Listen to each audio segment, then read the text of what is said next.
todos, como ya lo saben y para los que apenas nos escuchan, mi nombre es Valentina María y hago parte de Fundación Polari. Este podcast se da gracias al apoyo de Fondo Lunaria y por nuestra necesidad de visibilizar las crianzas y las familias diversas. El día de hoy, para nuestro segundo episodio, Diversidad, Familia y Discriminación, nos acompaña Vanessa Londoño Marín. Ella es socióloga, magíster en Ecología Humana y Saberes Ambientales, lesbiana y transfeminista. Bueno, como bien lo sabemos, nuestra familia es nuestro círculo más inmediato. Se cree que es el primer lugar en la sociedad que nos brinda amor, protección, fianza y respeto. Teniendo esto en cuenta, Vanessa, ¿cómo ha sido tu experiencia desde tu orientación sexual? Cuéntanos. Bueno, pues por diferentes fases y creo que la historia también varía dependiendo de los actores familiares involucrados. Inicialmente con mi madre pasé por varias situaciones complejas asociadas con prácticas de discriminación, especialmente porque en la época en la que me asumí como lesbiana pues vivía todavía en la casa de ella. Entonces fue bastante difícil al inicio, pero después de un tiempo y de que ella acudiera como a los libros que tenía sobre diversidad sexual y de género ahí en la casa, ella empezó a estudiar sobre el tema, a conocer otras perspectivas, a transformarse como sus imaginarios. Y ya llegó un momento de aceptación, de invitarme a almorzar un día para pedirme disculpas como por algunos comentarios antes y manifestarme pues todo su apoyo y felicitarme por haberme atrevido a asumirlo públicamente y no vivirlo como dentro del enclosetamiento y el ocultamiento que muchas veces ocurre. Por otra parte, con mi hermana, lo que ha sucedido ha sido que se ha establecido más bien como un pacto de silencio frente al tema de mi activismo y frente a mi orientación sexual. Pues ella lo que dice es que no tiene problema con mi existencia lesbiana siempre y cuando no le hable de ese tema a su hijo, o sea, a mi sobrino. Y hemos tenido algunas diferencias, sobre todo por las posturas que ella asume y su pertenencia a una iglesia que maneja discursos abiertamente homofóbicos y lesbofóbicos y que promueve políticas que son discriminatorias contra la población. Entonces, pues es denso porque ella hace comentarios y realiza prácticas que resultan discriminatorias con la población LGBTI en general.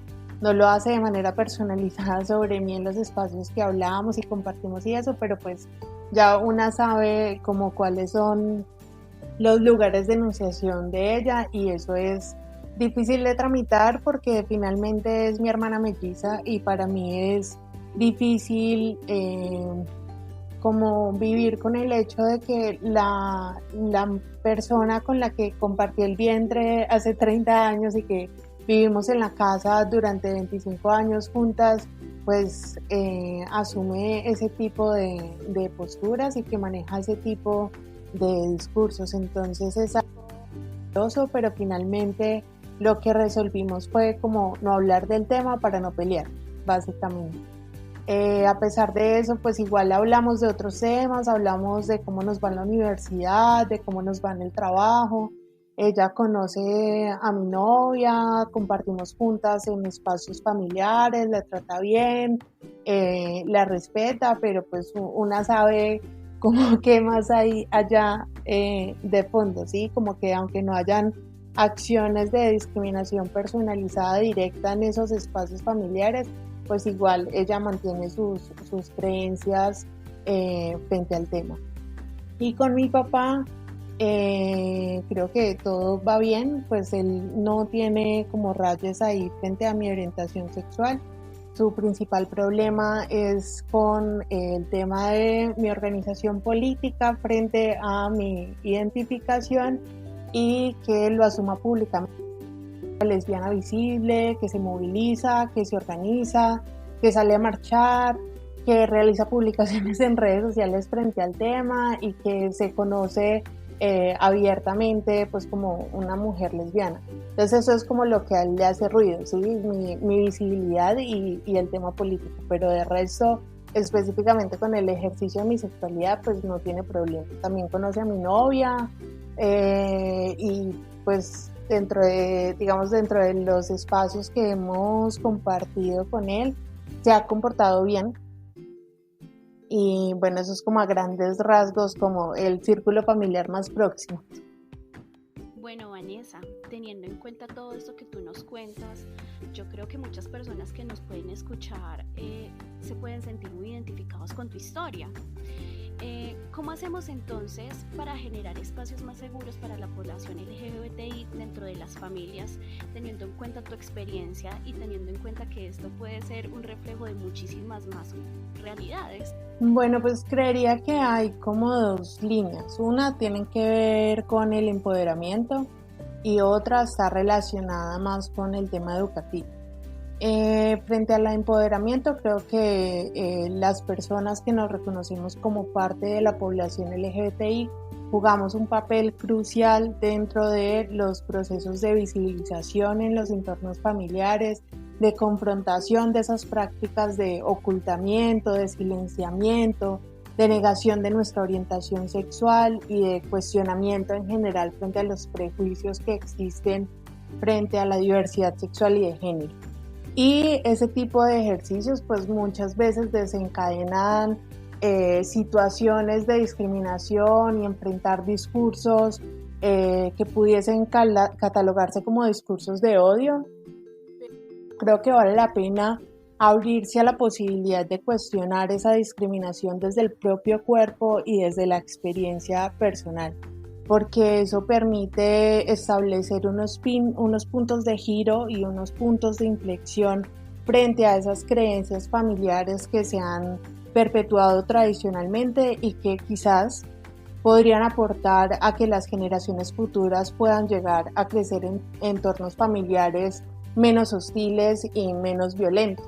Es decir, que en el momento y en las situaciones en las que yo he decidido pararme duro frente a la discriminación de mi familia, sea por parte de mi hermana, de mis tíos o de alguna prima o quien fuere, también lo hago pensando en esas otras personas LGBT que posiblemente después vayan a asumirse públicamente, que hoy en día son menores o que quizás ni han nacido, no sé, que estén dentro del árbol.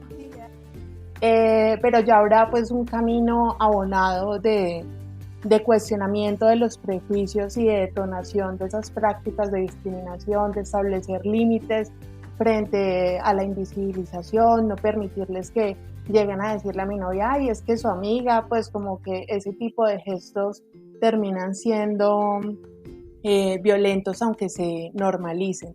Entonces, desde el empoderamiento y desde el pararnos duro en los entornos familiares y no permitir la reproducción de esas prácticas de discriminación, creo que se puede transformar, pero no en todos los casos eso es una posibilidad, porque hay que reconocer que hay personas LGBTI que no cuentan con las condiciones económicas, emocionales o políticas para realizar este tipo de ejercicios dentro de sus familias, porque se depende económicamente de los padres, porque se vive en espacios donde se realizan prácticas social contra las personas LGBT y situaciones así similares.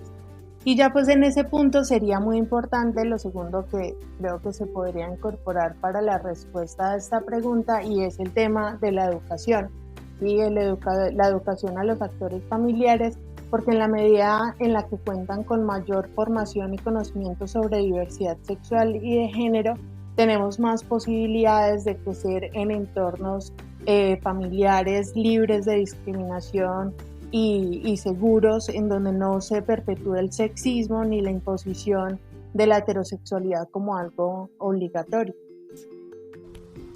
Es muy importante el rol que cumple la educación y la pedagogía en esta experiencia, ¿no?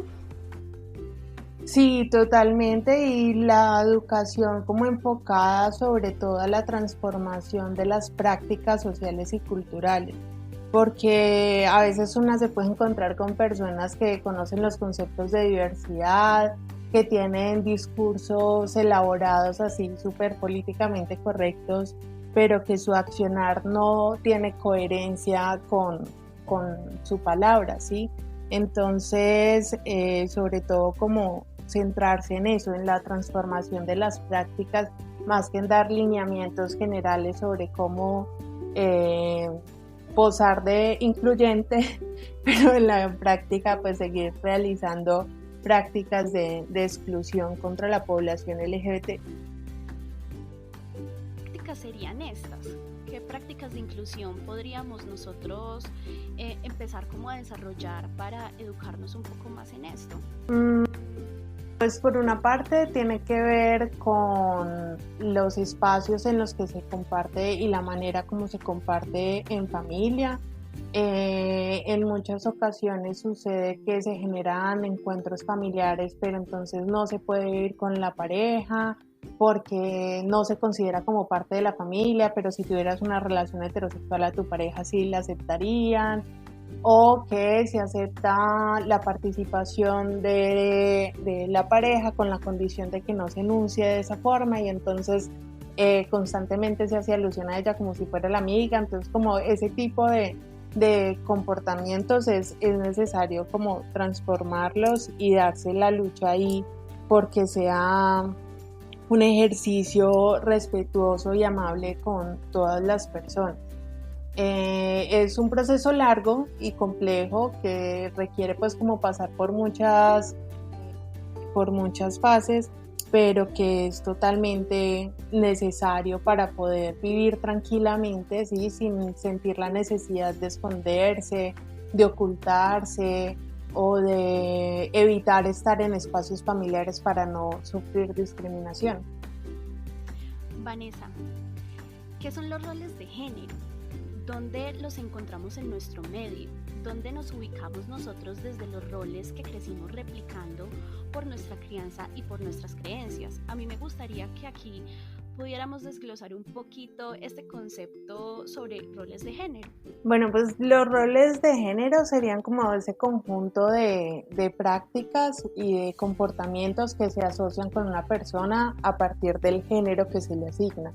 Entonces, la masculinidad, por ejemplo, se asocia con la fuerza, con el coraje, con la rudeza, la competencia, mientras que la feminidad se relaciona socialmente con la delicadeza, la ternura, la vanidad, el cumplimiento de estereotipos de belleza, la realización de labores domésticas, la emotividad, la suavidad, como ese tipo de prácticas.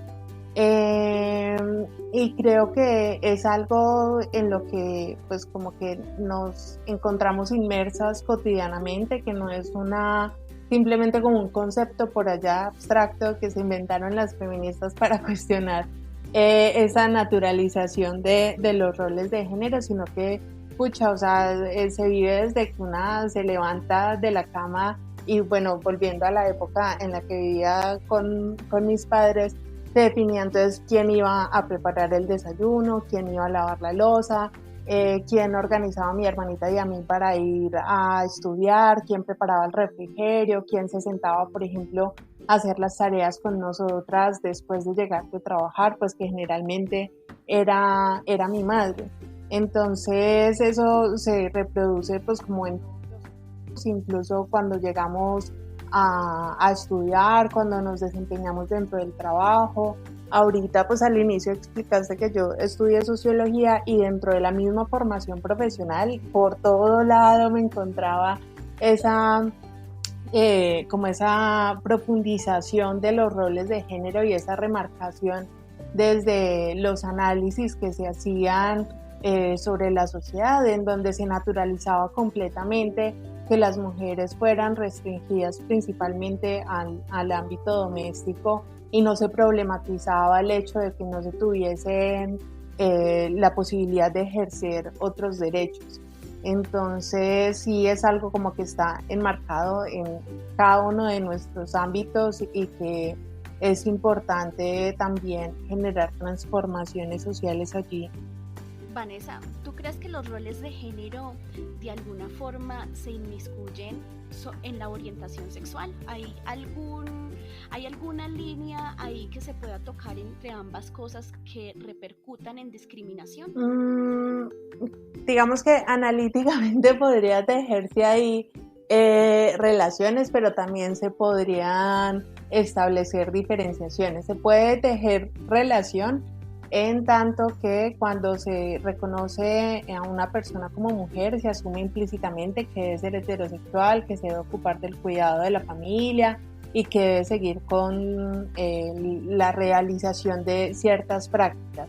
Pero realmente cuando vamos a analizar como los conceptos de diversidad sexual y de género, es distinto el género de la orientación sexual porque no son elementos determinantes o que se articulen unilateralmente, ¿sí? Una mujer puede seguir como mujer identificándose con el género femenino y sentir atracción por otras mujeres, como puede que tenga características genitales femeninas pero se identifique con el género masculino y que sea pansexual o que sea bisexual. Entonces son como categorías distintas, pero dentro de los imaginarios colectivos lo que se establece es una asociación directa entre el género y el ejercicio de la sexualidad, ¿sí? Como que se fusionan ambas categorías en el ideal de cómo debe ser una mujer y de cómo debería ser un hombre, pero que lo que nos muestra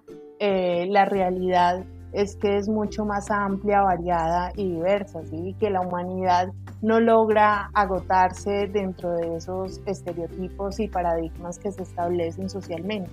Claro, yo quería que aclaráramos eso porque es muy común que estas dos cosas como que se asocien y termine siendo como una confusión para muchas personas. Entonces es muy importante que esclarecemos eso desde un principio y que pues eso no es el determinante de lo uno ni de lo otro. Totalmente. Bueno, Vanessa, ¿cuál crees tú que es el valor de la familia en la aceptación de la orientación sexual? Es fundamental. Yo creo que el apoyo de las madres y de los padres es vital porque es algo totalmente irreemplazable, ¿sí? En los casos en los que yo pueda sentir o vivir discriminación en la institución educativa donde me encuentro estudiando, puedo perfectamente ir a buscar otra institución donde realizar mis estudios. Si me echan de mi trabajo porque asumí públicamente mi orientación sexual, pues puedo buscar otro. Lo que sí jamás podré encontrar y que resultaría imposible sería hallar otra madre, otro padre u otra madre. Entonces es como una de las fibras más sensibles que hay frente al tema de la aceptación de la orientación sexual, porque no es algo que se pueda sustituir en otra persona o en otro lugar, ¿sí? Como que es totalmente necesario. Y allí pues creo que es muy importante que se destaque el papel que juegan las familias y la importancia que tiene la aceptación, y por más difícil que resulte, hay que hacer el esfuerzo y hay que seguir insistiendo en luchar en contra de esa discriminación dentro de los entornos familiares. Hay una psicóloga que es mexicana que se llama Marina Castañeda y ella realizó un estudio muy interesante que las familias de las personas lesbianas y gays pasan por una especie de duelo a la heterosexualidad de sus hijos y de sus hijas, ¿sí? Y pasan por las 5 fases del proceso de elaboración de ese duelo, que es la negación, el enojo, la negociación, la depresión, la culpa, al preguntarse, pero yo qué hice para merecer esto, pero qué hice mal para que usted me saliera así, y pasa pues como por varios momentos hasta llegar finalmente a la aceptación. Muchas personas de muchas familias no llegan a esa fase de la aceptación, y pues a lo largo como de conversaciones con muchas personas también me he encontrado otras psicólogas que dicen, pucha, o sea, las personas LGBTI deberían renunciar a esperar como esa aceptación por parte de la familia porque posiblemente sea algo que nunca se va a lograr, ¿sí? Y puede que para una persona que muy psicóloga, que sea heterosexual, decir eso pueda resultar sencillo, pero para las personas LGBTI no es algo fácil, ¿sí? Y será muy complejo de asimilar por lo que te decía ahorita, porque es algo que no se puede sustituir, que no se puede reemplazar y que finalmente, pues muy coloquialmente se dice que la patada duele dependiendo del burro que venga. Y pues si uno escucha comentarios homofóbicos en la calle, si uno escucha comentarios discriminatorios en medios de comunicación, hasta se puede reír de los malos comentarios con los que salen allí, pero cuando viene de la familia, esto es algo que te marca la vida y que duele muchísimo. Y que aunque se pase por procesos de sanación, pues la sanación tampoco es algo lineal, ni es algo sencillo y que requiere de mucho trabajo, de ir a terapia, de un montón de cosas, que realmente lo ideal sería entonces que dejara de existir discriminación, no que las personas LGBTI nos resignemos a que nunca nos van a dejar de discriminar, o sea, como que es bien violento ese tipo de consideraciones, no sé. Claro, es que es muy difícil, sobre todo por la premisa, pues lo que hablábamos al comienzo del programa, es que nosotros contemplamos a la familia como nuestro lugar seguro, nuestro primer lugar de amor y de respeto. Entonces recibir todas estas cosas tan negativas por parte de nuestra familia es muchísimo más duro aún.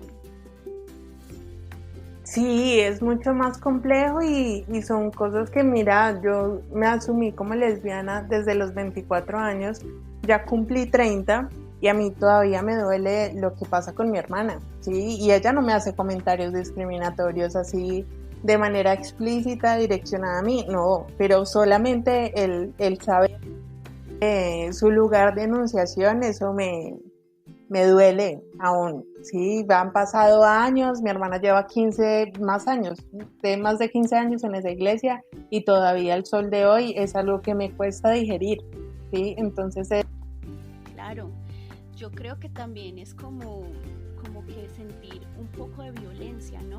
Entonces, ¿tú crees que la familia es uno de los lugares más violentos para las personas LGBTI?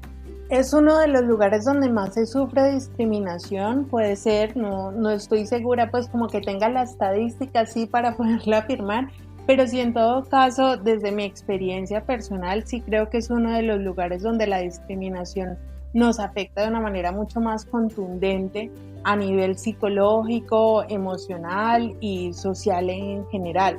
Por lo que te decía ahorita, o sea, una puede lidiar con la que te juzgan cuando sales a la calle agarrada de tu mano con tu novia, pero cuando ya es la familia la que discrimina es algo que duele, ¿sí? En la calle te incomoda, te genera malestar, bueno, como que mejor te vas del parque, mejor te regresas a tu casa o haces cualquier otro tipo de cosas, pero con la familia es algo que te deja marcada irremediablemente, ¿sí?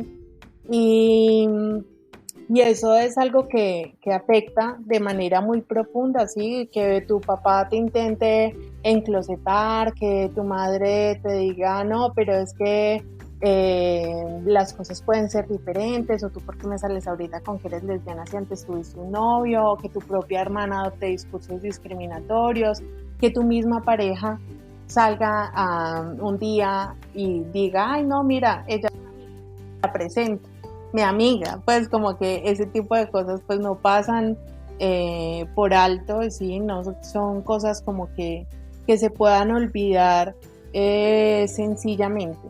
Y aunque hayan estrategias pues como para superar todo ese tipo de situaciones, es algo que hay que transformar. A mí lo que me sirvió mucho en su momento y que todavía me sirve bastante es tejer redes de apoyo con pares, con personas pues de la población que pasen por situaciones similares, como para tener con quién lamerse las heridas. Hay cosas como que no se logran sanar muy rápidamente, pero pues al menos una tiene con quien llorar las penas, por decirlo de alguna forma. Entonces ahí se va tramitando como todo el proceso. Importante lo de las redes de apoyo. Yo creo que precisamente por eso nacen estos espacios como este podcast y también como nuestra fundación para crear redes de apoyo para personas que sienten cosas similares a ti y que han pasado por cosas similares que tú. Sí, también buscar información. Mira, en el momento en el que yo me reconocí como lesbiana, ya conocía varias como teorías relacionadas con diversidad sexual y de género, ya hacía activismo LGBTI, ya estaba organizada políticamente, tenía un montón de parceras de la población, mujeres trans, lesbianas, bueno, había como de todo un poco y eso me permitió como asumirlo con mayor tranquilidad sin sentirme mal por lo que estaba viviendo, sin juzgarme por ello.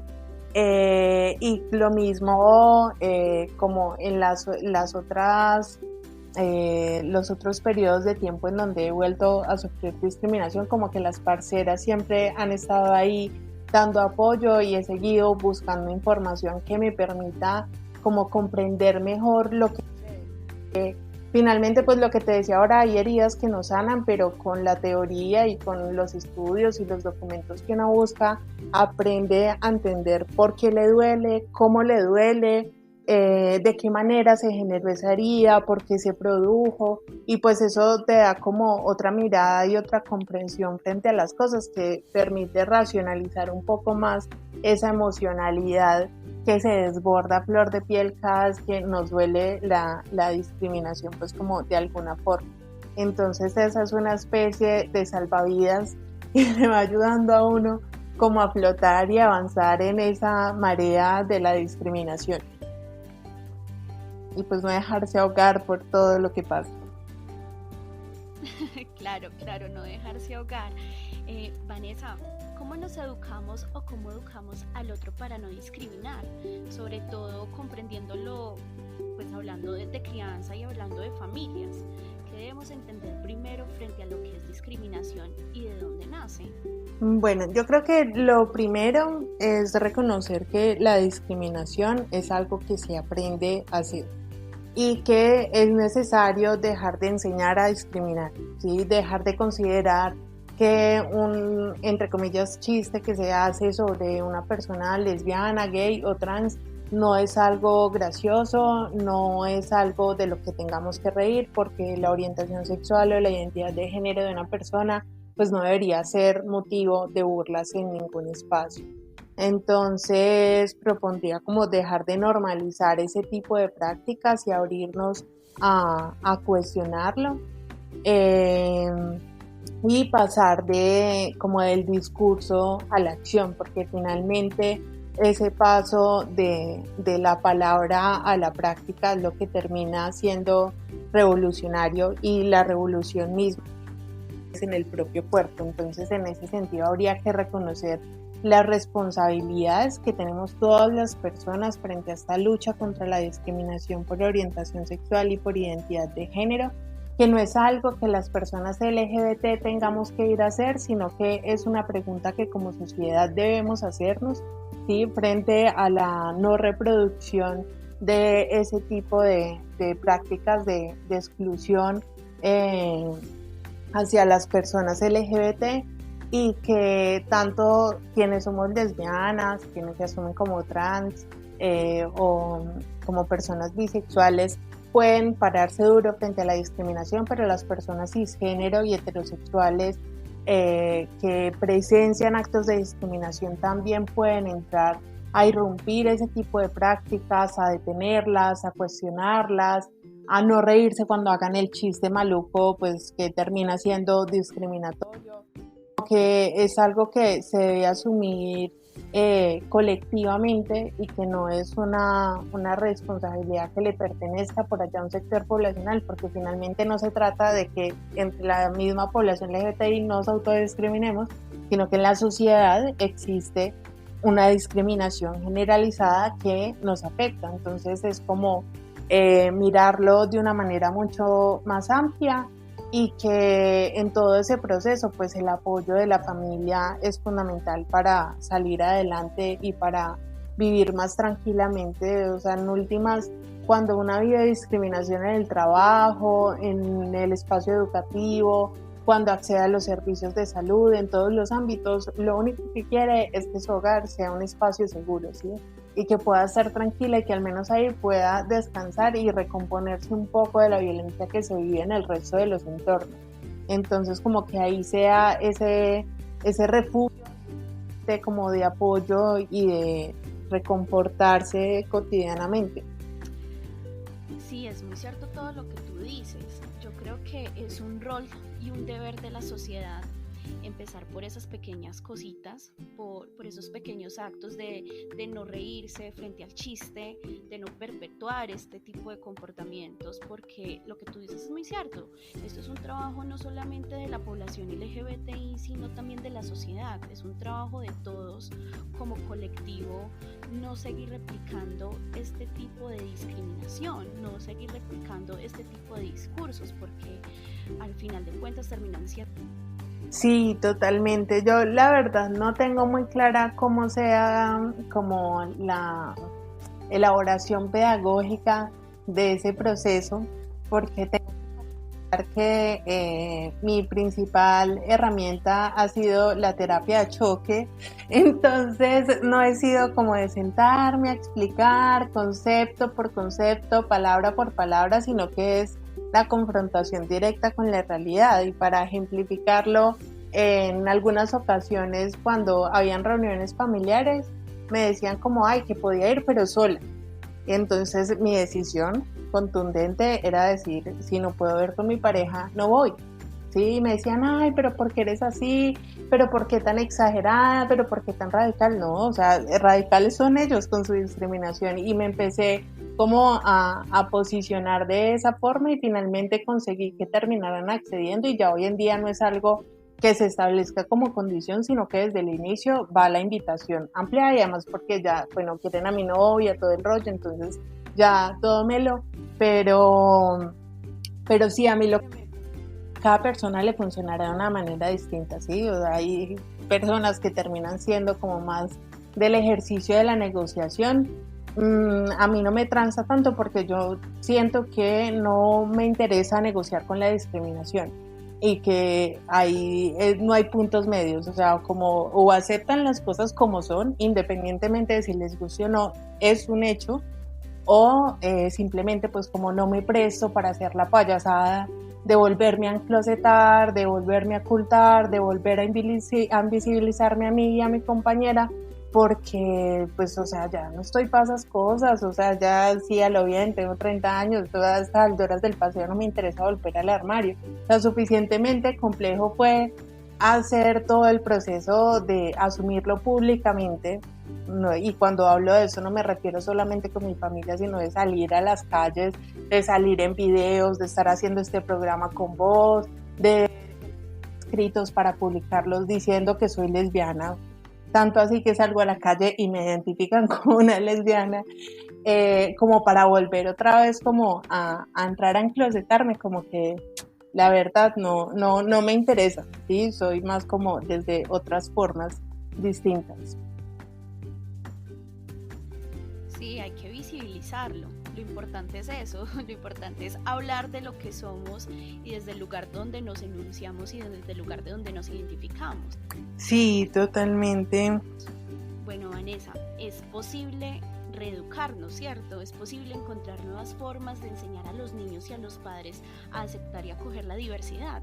Sí, y creo que no solamente es posible, sino que, como lo decía ahorita, es totalmente necesario. O sea, urge cambiar todo este tipo de prácticas, urge generar espacios seguros y libres de discriminación, que se deje de reproducir como todos esos prejuicios, y que se llegue un día en donde realmente pues se cuente con el apoyo de las familias, porque eso marca muchas cosas. O sea, en mi caso personal ya me tocó de una manera distinta, pero tengo muchas amigas trans que sufrieron discriminación desde la infancia y la adolescencia, y finalmente esa exclusión por parte de las familias desencadenó en la ruptura de sus vínculos familiares, en que fueran expulsadas de sus hogares a temprana edad, no pudieran terminar de estudiar, no tuvieran oportunidades laborales, se les vulnerara constantemente el derecho a la salud y se les ofreciera como única alternativa posible el ejercicio del trabajo sexual o la peluquería como oficios socialmente asignados a ellas. Entonces, como todas esas coerciones que se establecen a partir de la discriminación, creo que de críticas, y por otras experiencias que conozco de otras mujeres trans que se han contado con el apoyo de sus familias, pues han tenido la oportunidad de poder terminar los ciclos educativos, de lograr desempeñarse en el campo profesional que elijan. O sea, como que es mucho más amable la experiencia, aunque haya discriminación, pues es como menos hostil cuando se cuenta con el apoyo de la familia. Bueno, Vanessa, también aquí como para finalizar, ¿cuál sería entonces tu invitación para todos los padres y personas que nos escuchan? ¿Cuál es tu invitación para entonces hacer como un pare, hacer una reflexión sobre lo que es discriminación y cómo podemos combatirla desde la familia? Bueno, pues el mensaje principal sería que apoyen a sus familiares LGBT, que no lo pueden hacer, que les sobrepasa la edad, pues como el tema, busquen ayuda, busquen información, busquen asesoría y que intenten pues como entenderlo como una fase de ese proceso de elaboración del duelo, que lo primero es la negación y el rechazo, pero que después es posible que sea de una manera diferente y que no toda la vida se tienen que quedar en el periodo de la discriminación, que es posible la aceptación, que no sucede en todos los casos, pero que si se hace el esfuerzo y realmente pues como que se esmeran, todo es posible. Hacerlo como partiendo desde el amor que se siente por las familias, porque finalmente, aunque a los 20 años o 30 años o lo que sea asumamos que somos lesbianas o bisexuales o trans, pues seguimos siendo seguimos siendo ese hijo, seguimos siendo ese ser que parió, ¿sí? O que vio crecer y que igual merece respeto y que merece apoyo, así como cuando se le apoya porque decide elegir un nuevo deporte, o sea, como que el apoyo de la familia no es algo que debiese quitarse porque se asume una orientación sexual diversa. Pues acá como para redondear el tema, bueno, ya con esto para finalizar, lo importante es tener claro que la discriminación es algo aprendido y que como es algo aprendido es algo que también se debe desaprender y se puede desaprender, que existen las herramientas posibles para poder hacerlo y que la invitación es para que las familias lo reflexionen desde este ejercicio, desde el ejercicio del amor y de la compasión. Sí, apelar el amor siempre, el amor es muy poderoso y es transformador y revolucionario también. Entonces, no dejar a un lado los afectos en el momento en el que se enteren de la orientación sexual y la identidad de género, y pues nunca estar para... Hace unos días estaba en una actividad, ¿sí? En el parque principal en Jamundí, se me acercó una mujer y me empezó a contar la historia de, ella decía que su sobrina, pero en realidad luego me di cuenta de que era una chica trans, y ella estaba muy confrontada con el tema del nombre, que a veces se le salía pero sin culpa y se le olvidaba y que ella no sabía cómo hacer, y bueno, estaba como en el remordimiento y no sabía cómo transar la situación, y fue muy bello porque en medio del diálogo finalmente ella concluyó que era una posibilidad volver a buscar a su sobrina para pedirle disculpas y ofrecerle un relacionamiento futuro distinto al que habían tenido en el pasado. Entonces no es algo como con lo que tengamos que vivir siempre, ese rechazo y esa negación, sino que siempre existe la posibilidad de cambiar, ¿sí? Nunca es tarde para hacerlo, nunca es tarde para la manera como nos relacionamos con nuestros seres queridos. Sí, muy importante hablarlo desde la niñez y hablarle a nuestros niños desde que están pequeños sobre todo esto, visibilizar la diferencia y la diversidad. Bueno, Vanessa, muchas gracias por acompañarnos en este segundo episodio. Te agradezco inmensamente este espacio y bueno, un abrazo y gracias por acompañarnos. A ustedes muchísimas gracias por la invitación, estuvo muy ameno todo el conversatorio. Sí, estuvo muy ameno el conversatorio. Gracias a ti, gracias a todos los que nos escuchan, gracias también a todos los que hacen este podcast posible. Ya lo saben, mi nombre es Valentina María. Esto fue Diversidad, Familia y Discriminación. Nosotros somos Fundación Polari y esto es Coloreando Familias.